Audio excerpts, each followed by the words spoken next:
tidak mau, tidak mau. Sampai si makhluk hitam itu udah dekat. Kenapa kamu nggak mau? Nggak mau, nggak mau. Kan orang yang percaya Tuhan Yesus kan selamat, bukan ke neraka. Makhluknya diam. Oh, kamu percaya Tuhan Yesus? Iya, saya percaya.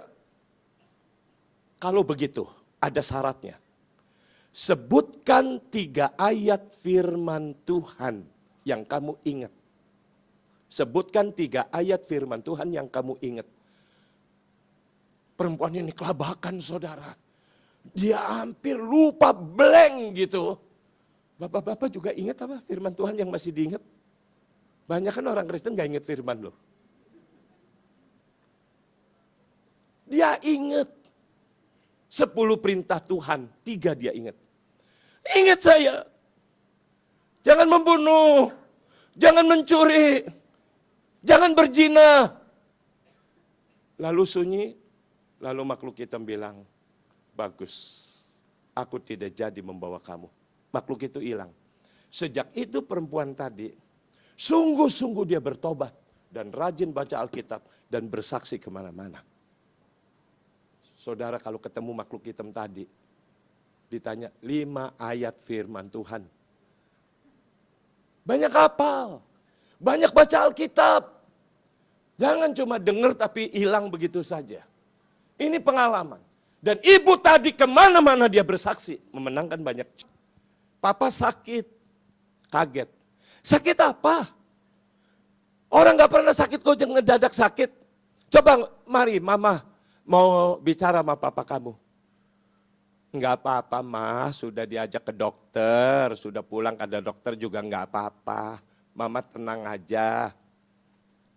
Kapan pulangnya mah? Nanti hari Sabtu. Pesawatnya dari Belanda malam. Mama pulang, papa jaga ya pak ya. Ya, udah. Saudara Sabtu pagi di negeri Belanda. Waktu bersiap-siap mau malamnya pulang dengan pesawat ke Indonesia. Dapat telepon lagi, mama papa meninggal. Rupanya perkataan nanti nyesel. Bahasa Jawanya getun. Saudara, orang suami minta cium, enggak dikasih. Sampai ibu tadi nyesel. Ketika saya berkunjung jenazahnya, itu bapak ada di rumahnya, ada istrinya berdiri, saya datang ke sana. Saya lihat jenazahnya, lalu istrinya menangis di depan saya. Dia bilang gini, Pak Pandu, saya tuh nyesel sekali Pak Pandu. Nyesel kenapa Bu? Waktu saya mau berangkat ke Belanda, dia minta cium saya nggak kasih loh Pak Pandu.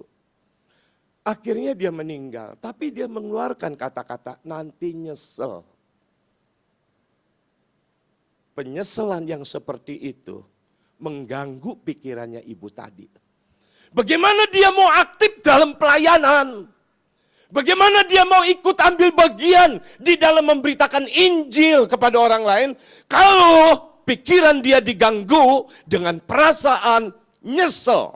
Setan selalu berbicara di pikiran manusia, dasar kamu istri yang gak setia kepada suami. Mana mungkin kamu mau melayani orang lain sedangkan kamu sendiri gak sayang sama suami kamu. Kalau perasaan ini terus merusak, mengganggu, saudara, orang itu tidak akan bertumbuh di dalam Tuhan. Tidak bisa maju sebab dihalang-halangi oleh tuduhan, dakwaan dari setan. Yang selalu berkata-kata di pikirannya orang. Jadi ibu-ibu, kalau suami minta cium kasih ya. Jangan pelit. Kalau pelit nyesel. Nyeselnya itu kalau sudah sampai begitu mengganggu sekali. Lama itu bisa hilang itu. Lama hilangnya. Ada lagi contoh. Ini juga nggak boleh diingat-ingat. Sebab kalau diingat-ingat bisa membawa kembali di dalam dosa. Saya kenalan dengan seorang ibu sudah jago khotbah, sudah pinter khotbah. Di kaum ibu dia sering khotbah. Mimpin pujian dia bagus, kalau dia doa juga bagus. Dia sering sharing sama saya, sering telepon ke saya, tanya-tanya firman apa gitu. Satu waktu dia bilang begini sama saya nih, ibu nih ya. Dia bilang begini, Pak Pandu saya mau pulang ke Bandung loh Pak Pandu. Pulang ke Bandung mau ngapain Bu? Adalah urusan. Urusan apa? Saya selalu godain gitu saudara. Urusan apa penting banget ke Bandung. Baru dia cerita.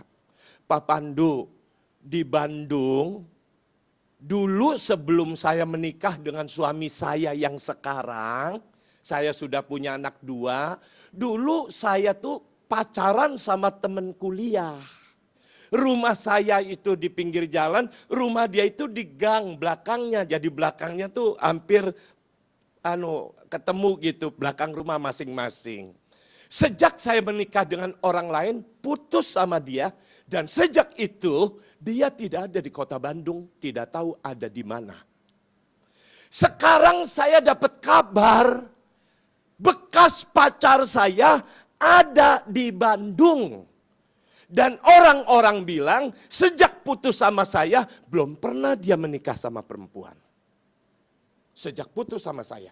Itu sebabnya saya mau ke Bandung Pak Pandu. Mau ngapain Bu? Saya mau temuin dia. Saya mau bilang sama dia, kamu tuh sadar, gua kan sudah punya suami, gua kan sudah punya anak-anak udah gede. Kamu cari istri dong, kamu jangan menyiksa diri dong. Saya mau nasehatin begitu Pak Pandu. Saudara bisa pertimbangkan? Langsung saya jawab, Bu, jangan pulang ke Bandung. Sekali-kali jangan ibu menemui lelaki itu. Apa jaminannya? Siapa yang bisa menjamin bahwa lelaki itu belum pernah kenal dengan perempuan lain setelah putus dengan ibu? Itu rayuan gombal bahwa dia belum pernah menikah. Saudara tahu, ibu itu untung taat. Dia dengar nasihat saya. Tapi saya berani jamin kalau si ibu tadi dia pulang ke Bandung dan ketemu dengan mantan pacarnya, saya yakin pasti akan terjadi perzinahan di antara mereka. Sebab kelemahan perempuan itu saudara-saudara, ini terletak di sini. Hatinya. Kalau dia ketemu dengan bekas mantan atau mantan pacar, itu cowok tinggal ngomong. Hati saya nggak ada lagi yang bisa ngisi kecuali kamu. Biar saya menderita. Udah klepek perempuan.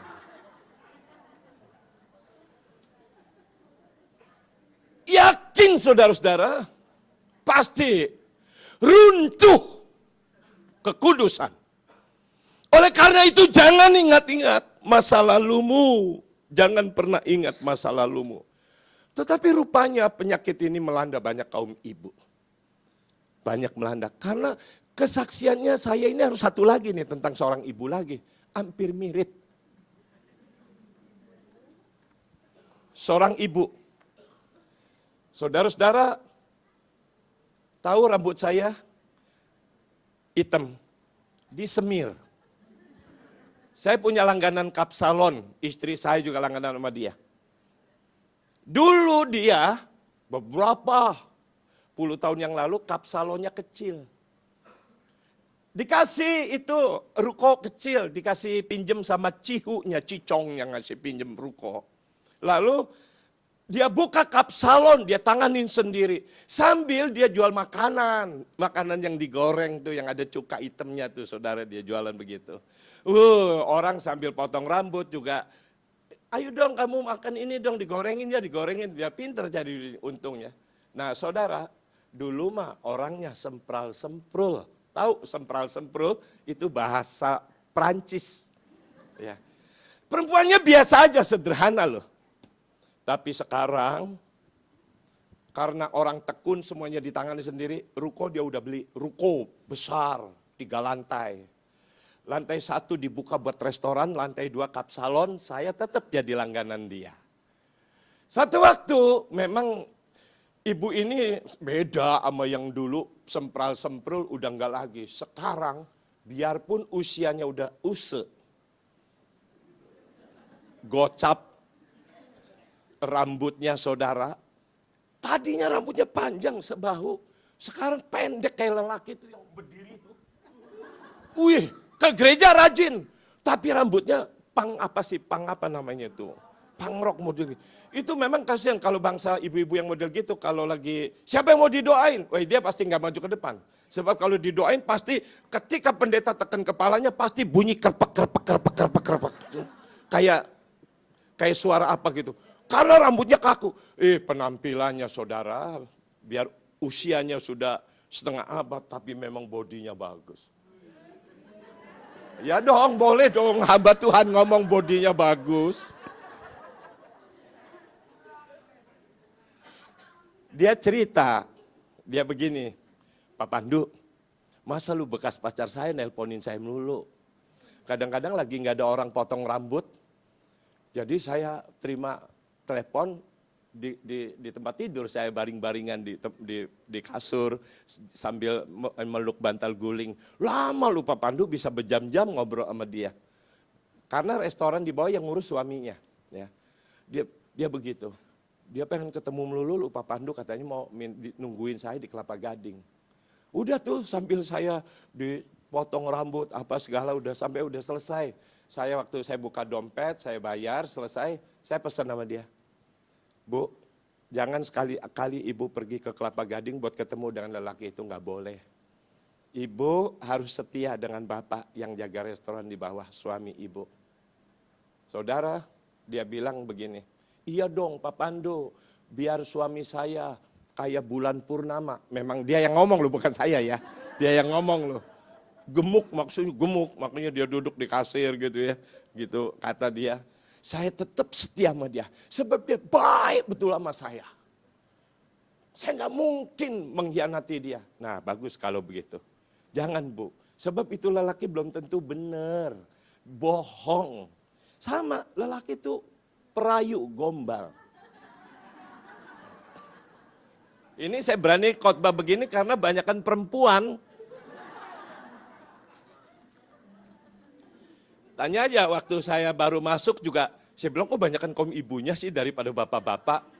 Saudara terus terang aja, saya khotbahnya tadi bukan ini, justru saya bergumul dengan khotbah yang ini. Karena judul khotbah saya, Gayus Tambunan judulnya sebetulnya. Mendadak saya robah, ini ada bahannya mengenai Gayus. Saya pikir kok terasanya bicara rumah tangga gitu. Ya. Jadi saya bawain soal ini. Nah saudara, itu yang gak boleh diingat. Yang boleh diingat, ini ada kesaksian lagi yang boleh diingat ya. Tadi kan kesaksian yang tidak boleh diingat. Ini yang boleh diingat. Di Magelang saudara-saudara, beberapa tahun yang lalu ada seorang gadis belum menikah, dia kena penyakit ya. Saya tidak perlu sebut penyakitnya. Tapi anak perempuan ini sering anfal, pingsan, sering pingsan. Dan dia orang Katolik, dia ini orang Katolik ya. Dia perempuan itu masih gadis, sering pingsan, terus dibawa ke rumah sakit, lalu kondisinya udah banyak orang bilang, wah dia mah pasti lewat deh karena penyakitnya. Tapi saudara, si perempuan itu pada waktu kondisinya memang sangat memprihatinkan. Itu di kamar itu tiba-tiba sepertinya kalau maut itu mau datang mau jemput dia, maut ya, kematian, bau kematian sepertinya sudah mau menjemput dia. Itu sepertinya berbelok saudara. Dianya nggak mati, yang mati sebelah. Pasien yang satu. Bukan dia. Pasien yang tidak disangka kok bisa mati. Udah akhirnya si perempuan tadi, gadis tadi sembuh, pulang. Dapat berapa bulan lagi gitu ya, tahun yang lain, anfal lagi. Kena dianfal lagi perempuan tadi, bawa lagi ke rumah sakit. Kondisinya sama, selalu sangat mengkhawatirkan orang tua. Tapi ketika maut itu mau ngejemput, yang mati itu orang lain. Yang di tempat tidur lain itu yang mati. Udah makan 2 orang loh saudara. Dapat beberapa waktu kemudian, Dia masuk lagi ke rumah sakit, pasturnya diundang untuk berdoa. Pasturnya masih orang bule. Pasturnya bule, dia doa. Tuhan Yesus. Selayaknya bukan dia yang harus mati. Masih muda, kasih kesempatan Tuhan Yesus buat orang ini hidup. Saya lebih pantas mati dibanding dia. Dia masih panjang kesempatannya. Saudara, besoknya pastor itu mati. Pastor itu mati. Akhirnya perempuan itu sembuh, sampai sekarang sudah punya suami, sudah punya anak. Dan kemana-mana dia bersaksi, bagaimana kuasa Tuhan bekerja untuk menyelamatkan nyawa dia. Bagaimana dia itu bisa sembuh, saudara? Pada waktu dia itu yang pastor doa, dia di sana merasa, si perempuan tadi bersaksi, dia merasa ada di satu tempat yang gak tahu ada di mana. Tiba-tiba waktu dia berada sendirian, tiba-tiba ada makhluk orang, makhluk gede, hitam, datang ngejemput dia, sambil nunjuk-nunjuk. Jadi makhluk hitam itu datang kepada dia sambil nunjuk, hei kamu, hei kamu, hei kamu. Si perempuan ini tengok-tengok, apakah dia yang di hei kamu. Dia tengok gak ada orang. Kamu ikut saya ke neraka. Karena dia tahu dia yang mau dijemput ke neraka, dia teriak, jiwa. Oleh karena pengalaman hidupnya yang luar biasa.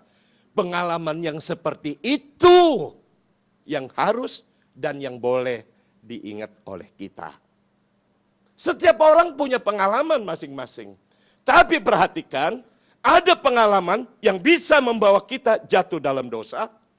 Ada pengalaman yang membuat kita betapa bersyukurnya sehingga pengalaman itu menjadikan kita hanya menyembah Tuhan kita, Yesus Kristus namanya. Itu yang boleh diingat. Kemudian ada lagi satu peristiwa. Di Swedia, pada tahun 1921, ada seorang penginjil di Swedia. Baru menikah, sudah punya anak perempuan kecil. Tapi tekadnya suami istri mau pergi pelayanan ke ujung bumi. Dia berdoa sama Tuhan, penginjil ini berangkat ke Afrika. Bawa istrinya, bawa anaknya. Sesampainya di Afrika, saudara-saudara, dia tinggal beberapa lama. Dia masuk ke satu kampung, betul-betul kampung jauh dari kota. Dia di sana. Dia tinggal di kampung itu. Dan dia memberitakan Injil Kristus. Tidak ada seorang pun yang mau terima Tuhan Yesus. Dia melihat ke belakang. Si penginjil tadi yang bernama David Vlot. David Vlot. Dia melihat ke belakang pengalamannya selama ada di Afrika. Ternyata tidak ada orang yang percaya kepada Yesus. Saudara, dia berpikir, aku gagal. Akhirnya, istrinya yang sedang hamil, waktu itu sudah punya anak satu tapi sedang hamil juga. Sampai istrinya melahirkan anak. Seminggu setelah melahirkan anak, istrinya meninggal. Lebih tepatnya mereka itu di Afrikanya di negara Zaire, di Zaire, Afrika. Istrinya meninggal. Lebih-lebih setelah istrinya meninggal, dia menganggap, Tuhan saya gagal. Dapat sekian tahun, maka David Vlot pulang. Istri ditinggal dikubur di Afrika, dia pulang cuma membawa anak 2. Sampai di Swedia, di negerinya dia, David Vlot bukan lagi jadi hamba Tuhan. Tapi jadi orang yang suka begini, saudara.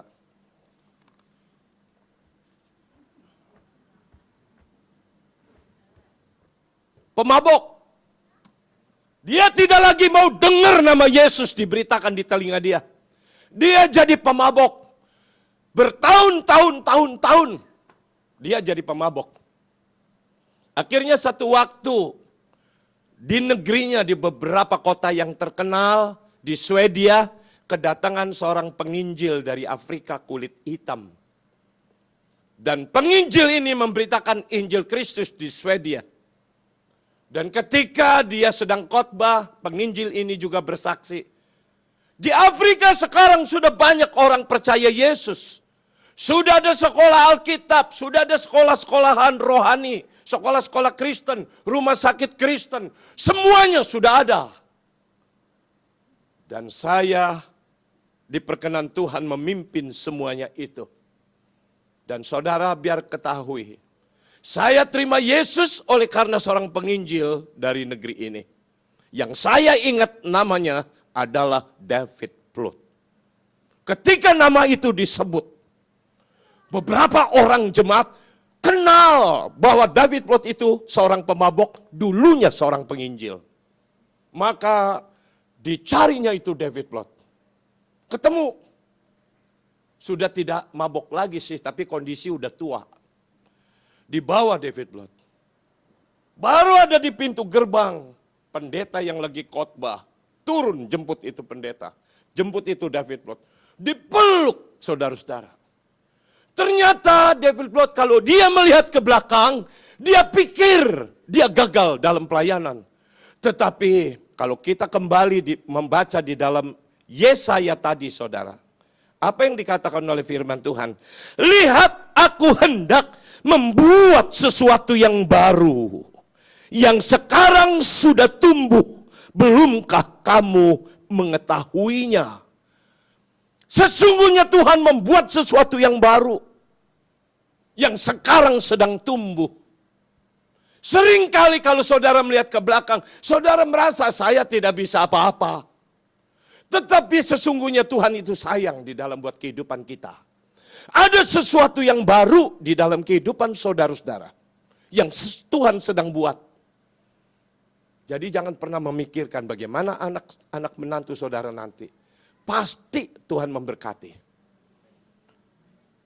Luar biasa David Plaut.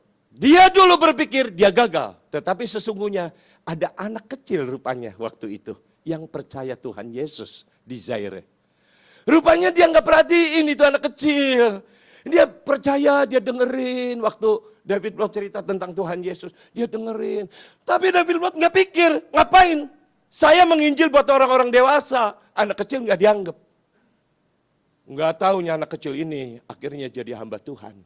Dia pertama kali kenal nama Yesus dari mulutnya David Plaut tadi. Saudara, oleh karena itu memang kita penting untuk ingat sama Tuhan. Betapa besar kasih setianya. Oleh karena itu saudara-saudara, biarlah kita menyadari bahwa tujuan hidup kita, yaitu untuk kemuliaan Dia. Dari Dia, untuk Dia, dan kepada Dia segala kemuliaan bagi Tuhan Yesus Kristus. Hanya itu saja saudara. Hidupmu itu fokusnya itu hanya untuk Tuhan. Jangan untuk perkara-perkara yang lain. Jangan berpikir untuk kekayaan. Untuk Yesus, maka kekayaan akan menyertai kehidupan kita. Amin. Lakukan firman Tuhan. Kiranya Tuhan malam ini memberkati kita semua. Amin. Haleluya. Kita angkat pujian seperti tadi. Lingkupiku dengan sayapmu.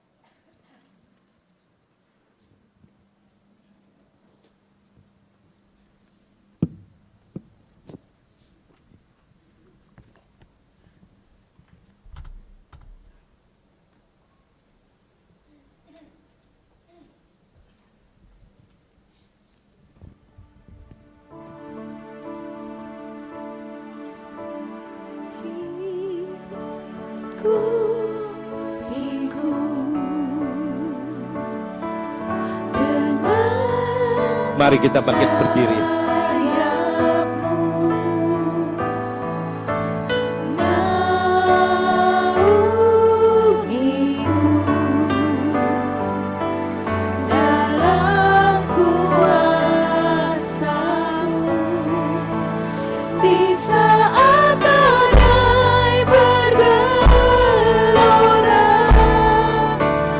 Ku akan